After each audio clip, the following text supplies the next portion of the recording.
고린도전서를 4년 만에 끝났습니다.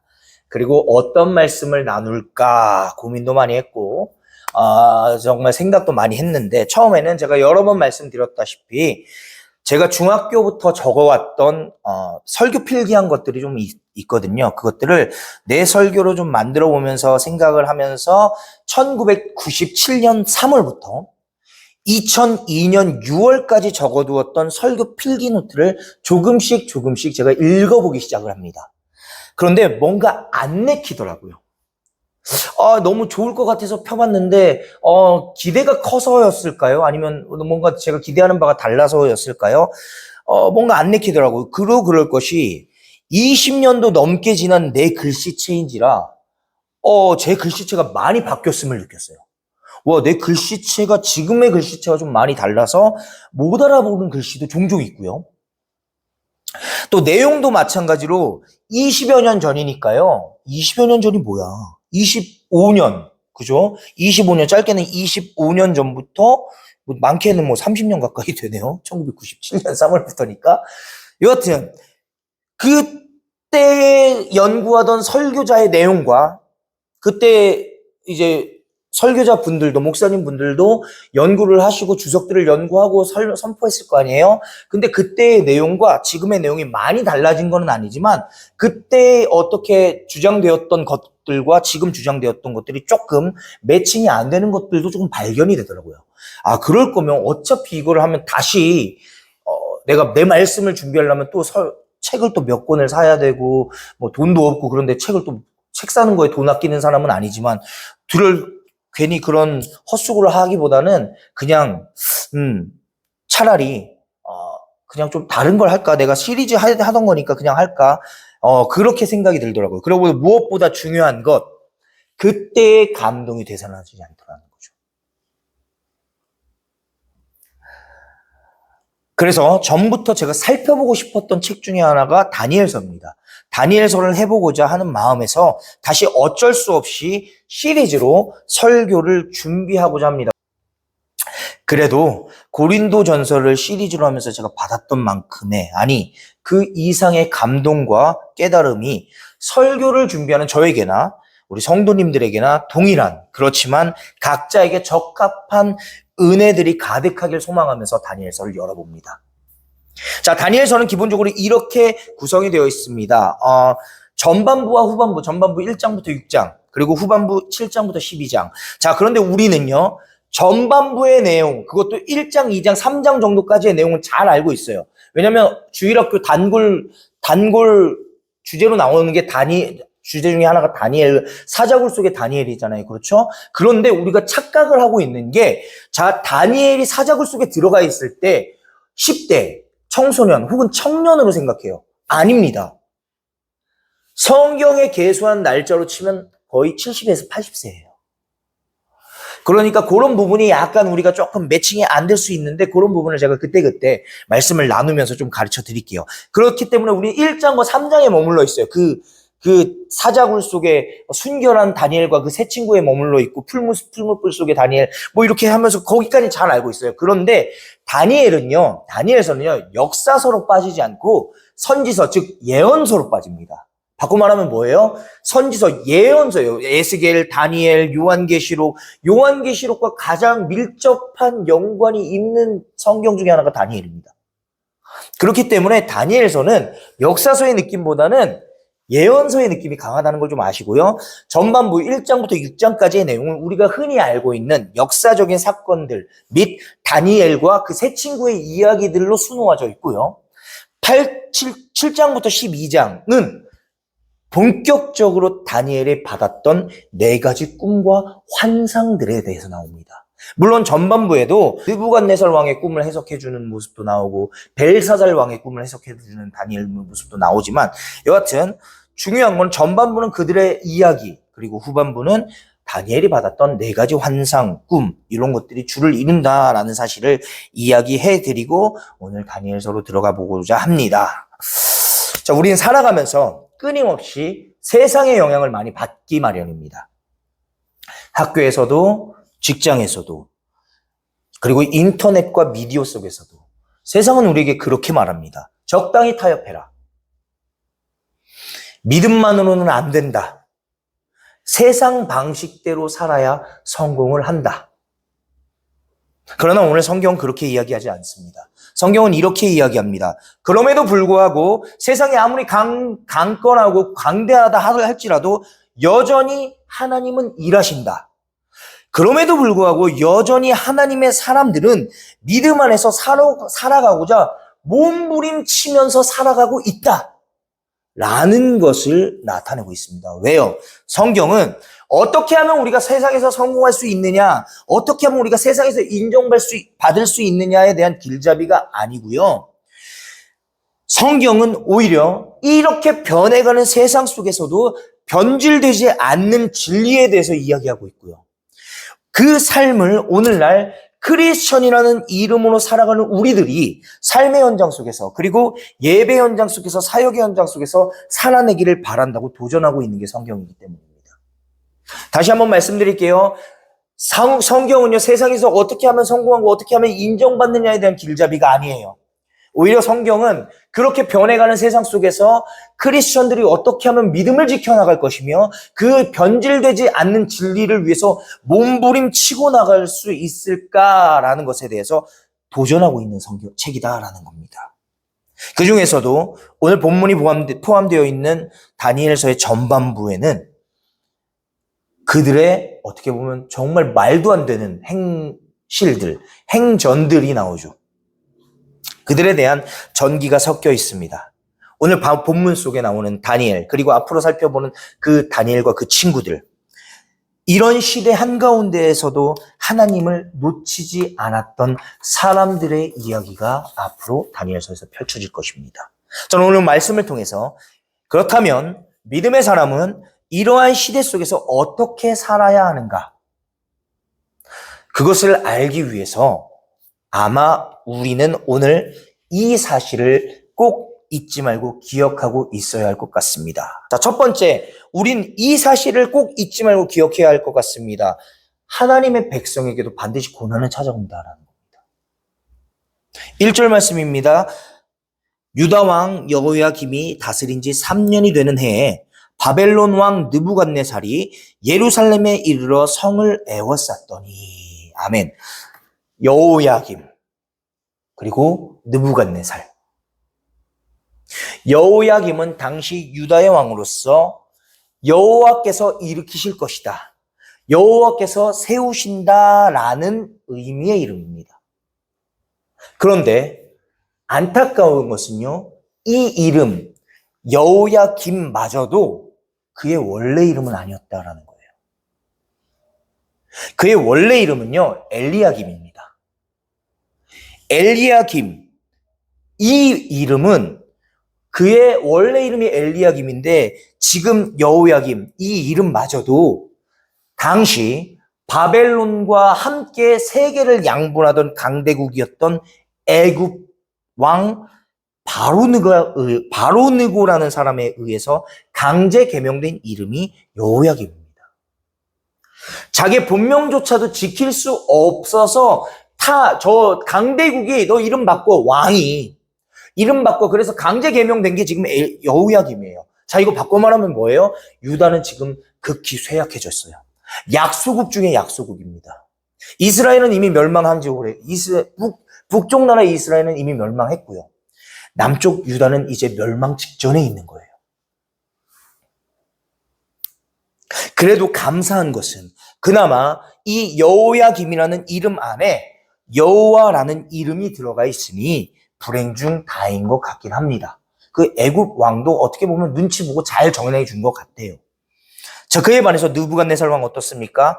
그는 당시 이 바벨론 왕이 지금 엄청나게 강국은 아니에요. 이제 떠오르는 신은 강국이었어요.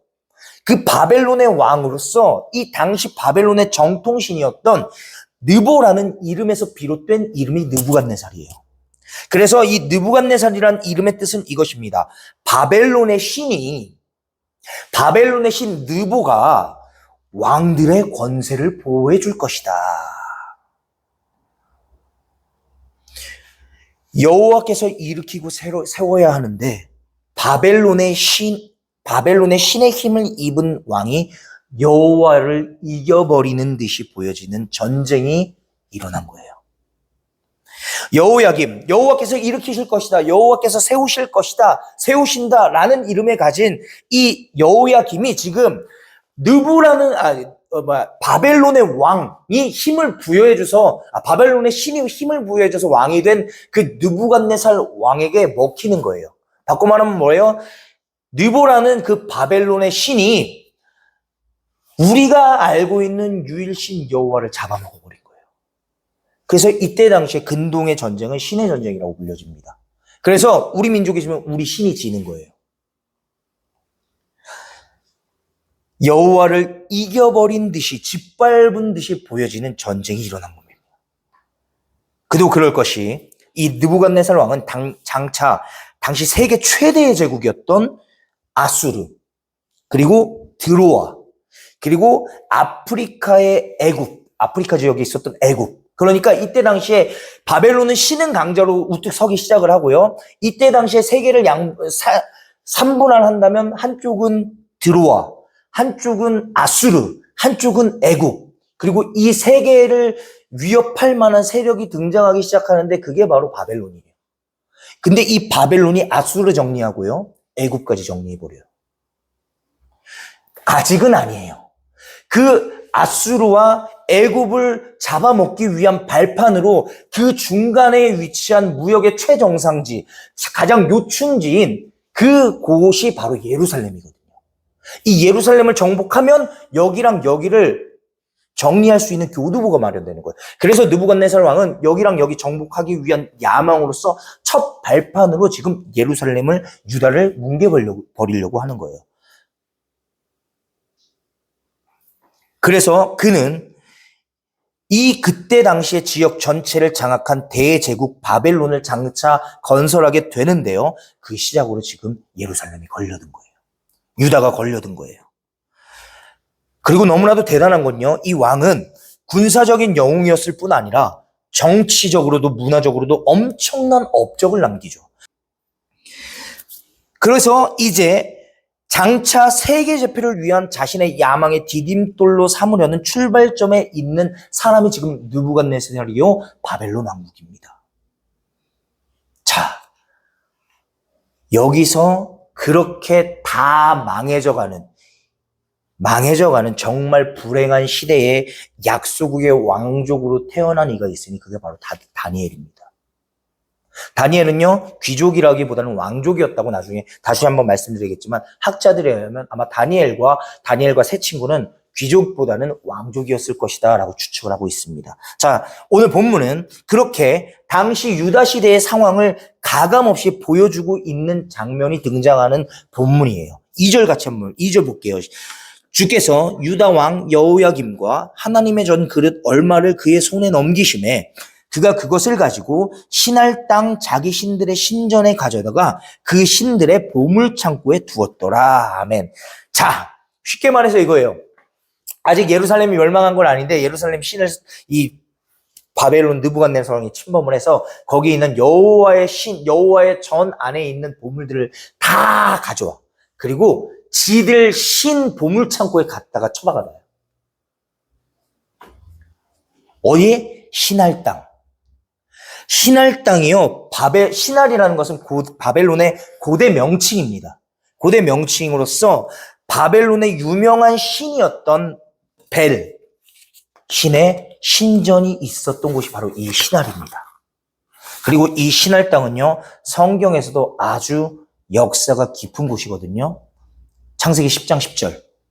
그의 나라는 신할 땅의 바벨과 에렉과 아갓과 갈레에서 시작되었으며, 그리고 창세기 11장 1절부터 2절 중요한 사건이 나옵니다. 온 땅의 언어가 하나요, 말이 하나였더라. 이에 그들이 동방으로 옮기다가 신할 평지를 만나 거기 거류하며, 그리고 창세기 11장 9절. 그러므로 그 이름을 바벨이라 하니 이는 여호와께서 거기서 온 땅의 언어를 혼잡하게 하셨습니다. 여호와께서 거기서 그들을 온 지면에 흩으셨더라. 아멘. 무슨 사건이에요? 바벨탑 사건이에요. 바벨탑 사건이 일어난 곳이 신할 땅입니다. 시날 어떤 땅이에요? 인류가 하나님께 바벨탑을 쌓았던 곳이에요. 이 바벨탑 사건 이후부터 시날 땅은요, 하나님을 대적하는 곳을 상징하는 곳 중에 하나가 됩니다. 그곳은 온갖 악이 거주하며 의인이 항상 핍박받는 곳으로 변모하게 되죠. 그 예로 스가랴 5장에 어떤 내용이 있냐면, 죄악으로 가득한 예배는 날아가기 마련이라는 환상을 하나님께서 스가랴에게 보여주셔요. 죄악 가득한 예배, 너희가 건성으로 드리는 예배는 그냥 날릴 것이다 라는 환상을 보여주는데, 거기에 이렇게 등장합니다. 스가랴 5장 11절 표준세 번역으로 읽어드릴게요. 그는 대답하되 바벨론 땅으로 가서 그곳에 집을 세우게 하리라. 그 집이 완성되면 그곳에 자리를 두리라 하였다. 아멘. 자, 요 예배를 제대로 그 죄악으로 날리고 나서 하나님께서 그 날려버린 예배와 예배자들을 어디다 심는데요? 바벨론 땅에다 심는다는 거예요. 그리고 바벨론 땅에서 그 집이 완성되면 그냥 걔가 거기에 그 하나님을 대적하는 자리에 그냥 두겠대요. 즉 시날 땅은 바벨탑이 세워진 곳이며 하나님을 대적하는 자들이 모여있는 그곳의 상징입니다. 그뿐만이 아닙니다. 오늘 본문 3절부터 4절, 왕이 환관장 아스부나스에게 말하여 이스라엘 자손 중에서 왕족과 귀족 몇 사람, 곧 흠이 없고 용모가 아름다우며 모든 지혜를 통찰하며 지식에 통달하며 학문에 익숙하여 왕궁에 설 만한 소년을 데려오게 하였고. 아멘. 자, 여기서부터 다니엘과 그의 친구들이 등장을 하죠. 자, 느부갓네살 왕이 그 환관장 아스부나스, 이 사람은 그냥 사람 이름이 아니고 직책 이름이에요. 쉽게 말하면 각하. 박병근 목사님 하면 목사죠. 이게 제 직책이에요. 누구 집사 그러면 이 집사가 직책이에요. 누구 각하 그럼 대통령을 얘기하는 거예요. 이스라엘 자손 중에서 왕족과 귀족 몇 사람, 그리고 걔네들을 데리고 와서 훈련시키고 먹이고 우리 문화를 배우게 해서 왕궁에 서게끔 만들어라 라고 느부갓네살이 명령을 합니다. 느부갓네살 왕이 예루살렘을 침공하여 하나님의 전의 물건을 지들 우상 신전에 처박아 놓는 것도 모자라서, 전리품 취급하는 것도 모자라서 왕족들과 귀족의 다음 세대들을 포로로 잡아오죠. 그래서 성전의 물건들과 다니엘과 세 친구들은 바빌론으로 끌려왔을 뿐만 아니라 세상에서 가장 악이 성행하고 있는 악의 속을 시날 땅 근처로 투입된 거예요. 악의 소굴로 끌려온 곳이랑 마찬 다름없는 것이죠. 하나님과는 정반대되는, 하나님의 이름을 대적하고 맞서고자 하는 그곳으로 이들은 끌려온 것입니다. 그만큼 다니엘의 삶은, 다니엘의 청소년 시절은 비참하다 못해 처참하기까지 했습니다.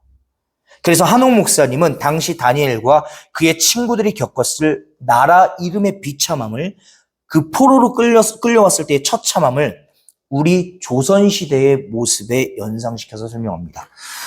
이렇게 설명하고 있습니다. 다니엘이 태어난 시대의 혼란과 아픔은 마치 구한말 조선의 운명을 연상케 한다. 전통 강국인 청나라와 러시아, 그리고 떠오르는 신흥 강국인 일본 사이에 끼어서 숨도 제대로 못 쉬는 가엾은 조선왕조의 마지막을 보는 것 같다.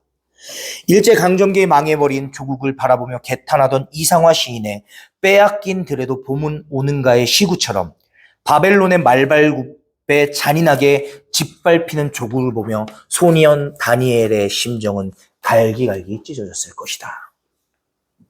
네. 누가 봐도 지금 이 상황은 유다의 완전한 패배입니다. 여호와 하나님의 완전한 패배 같아 보여요.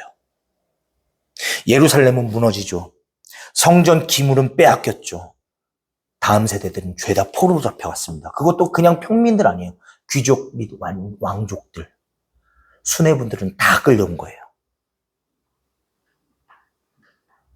그랬던 앞서도 말씀드렸다시피 학자들은 다니엘과 그의 친구들이 귀족 계열보단 왕족 계열이었을 것이라고 확신합니다. 그랬던 그들의 모든 것이 하루아침에 무너진 겁니다. 여러분, 믿음의 사람이라고 해서 어려움이 없는 것은 아닙니다. 하나님의 사람도 실패를 경험합니다. 하나님의 사람도 억울한 일을 당합니다.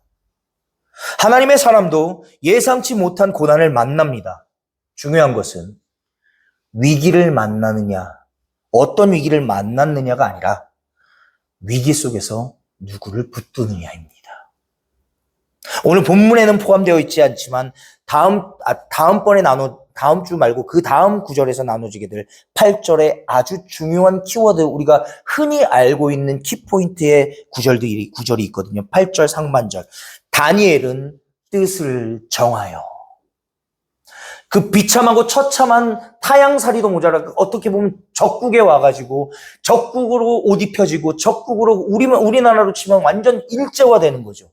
일제화되어서 그 상황 속에서 청소년이 무슨 힘이 있겠으며 청년이 무슨 힘이 있겠어요. 그런데 뜻을 정하는 거예요. 그것들을 모두 다 거절하리라. 그리고 나는 하나님을 붙들리라. 환경이 바뀌었습니다. 나라가 무너져 갑니다. 포로가 되었습니다. 그러나 다니엘은 마음까지 빼앗기지는 않았습니다. 여러분, 믿음은요, 환경의 문제가 아니라 결단의 문제입니다. 다니엘은 어린 청년이었습니다. 아니, 10대 청소년이라고 하는 것이 더 타당할 수도 있겠습니다. 학자들에 의하면 지금 다니엘이 끌려왔을 시기가 아마 14살이나 15살, 중학교 1학년, 2학년 요쯤이었을 거로 보여요. 그렇다면 더 타당할 수도 있어요.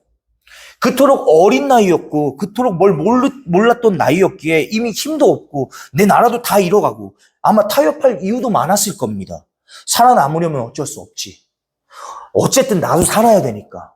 그래, 이 정도면 어쩔 수 없이 괜찮겠지. 하지만 그는 하나님 앞에서 기준을 잃지 않았습니다. 사랑하는 행복누리 여러분, 우리는 오늘도 이 시대를 살고 있습니다.